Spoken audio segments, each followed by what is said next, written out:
This is the assignment for Module 2.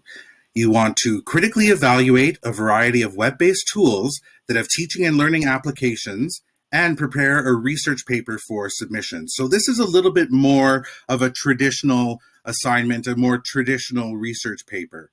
You're going to look for at least 5 different online teaching and learning tools that would be useful for you in your future teaching career. Now, as you know, through assignment 1, there's so many different tools out there. There's a million different things that you can look at. So we want to make sure that you're very thoughtful and mindful about the tools that you're picking. You're going to offer an overview and a critique of each tool as it relates to what you know and understand about teaching and learning. And you're not just going to focus on the technology, but the pedagogy involved in implementing the tool. So I want you to actually use some research around pedagogical practices to back up and support your review of the tool. Now, like I said, there's a million different tools out there, so you need to narrow your scope a little bit, and there's a few different ways that you can do that. Maybe you look at very similar tools and compare and contrast. For example, you could pick video conferencing tools. You could pick Zoom and Skype and Google Meet and pick a couple others and compare and contrast how they might work together. You also might want to pick something like a learning management system, something like Moodle or D2L, and examine all of the different tools that are used within that learning environment.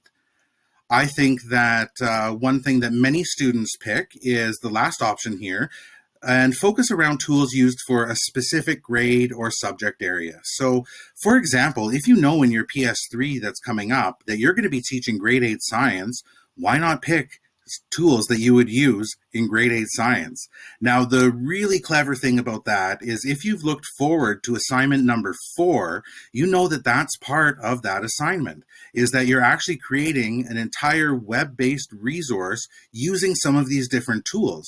So if you're clever and if you're thoughtful, there might be a way that you can already get a jump start on assignment number 4.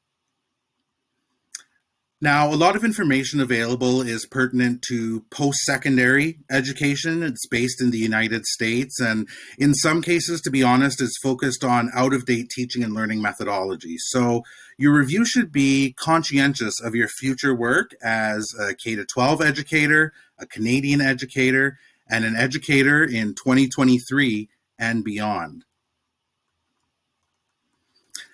I've actually included a sample here. So this is a review of one tool that actually has focus around the pedagogical uses. There's some research included as well. So take a look at that exemplar. It might give you a really good sense of what I'm looking for here.